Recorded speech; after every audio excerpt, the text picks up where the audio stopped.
Mayor Robredo. Workshop number 6 was on reinvention with integrity, using the Global Convention against Anti-Corruption. This workshop tackled the crucial issues of corruption as a key determinant of political and social trust. I'm pleased now to invite Ms. Tumelo Gopan, Director, Anti-Corruption Monitoring and Evaluation Unit, Ministry of Public Service and Administration, Republic of South Africa. For your presentation, please. Thank you, Mr. Chairman. The workshop 6, focusing on reinvention with integrity using the United Nations Convention Against Corruption, focused mainly, and we had reached a consensus that corruption is a global phenomenon that requires closer cooperation and participation of all key players, meaning both governmental as well as non-governmental actors, in order for it to succeed.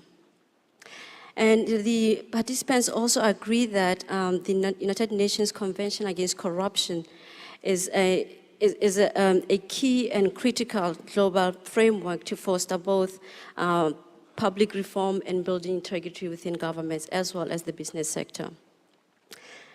The participants also mentioned that in order for these measures to take place and to be effective, it is important for countries to ratify the United Nations Convention Against Corruption, but that ratification is not enough without application.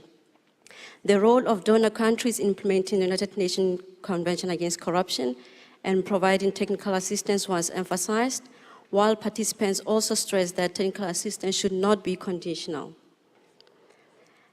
The fight against corruption is broader than simply putting legislation in place. It is also about changing attitudes, ethical behavior, including other governance measures, and that there's also a need to balance hard measures of fighting corruption, such as criminalization, establishment of independent anti-corruption institutions, and compliance with more softer measures such as ethics and values.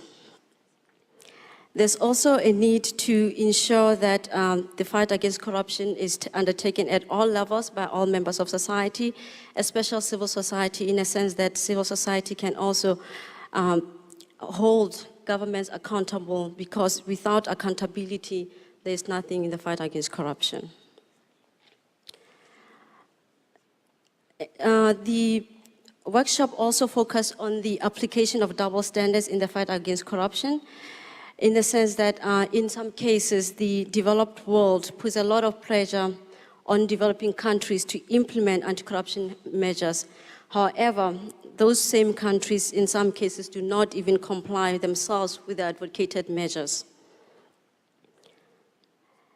The other issue that was addressed by this workshop relates to the complexity of corruption that covers not only the actual crime, such as bribery, but also the concealment of the illicit proceeds of crime, which are often laundered.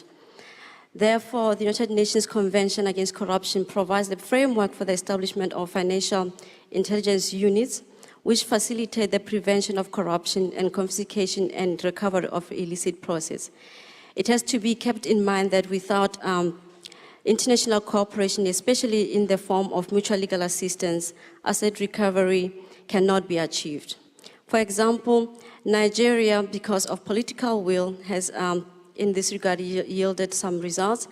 Close to 6 billion has been recovered through asset recovery. Moreover, public procurement also plays a central role in redesigning governance. It takes up almost, moreover, public procurement plays a central role in designing good governance. It takes up almost half of government expenditure and 20% of GDP. One useful tool, provided it is linked to accountability and oversight, can be electronic procurement. Both these examples illustrate that governance is the only weapon to fighting corruption. The workshop also engaged in some robust and provocative discussion, And some of these that came out was that, is corruption a symptom of other underlying problems? Is corruption a new or old phenomenon facing modern society, or does it constitute evolving form of corruption reflecting the social and economic development? Different views were also held on whether corruption is a victimless crime, since in most cases both the perpetrator and the victim benefit. To this extent, is there a need to refrain from calling corruption a victimless crime, but to emphasize that corruption generates indirect victims? Do democracies have less corruption than totalitarian societies? Political design of a country makes a difference. In conclusion, the workshop provided the basis of that the United Nations Convention Against Corruption can be used as a tool to reinvent government with integrity. And for this to succeed, there is a need for all stakeholders to take part in this, and that the fight against corruption is long and is hard, but is needed to be taken in order for us to all to succeed. Thank you.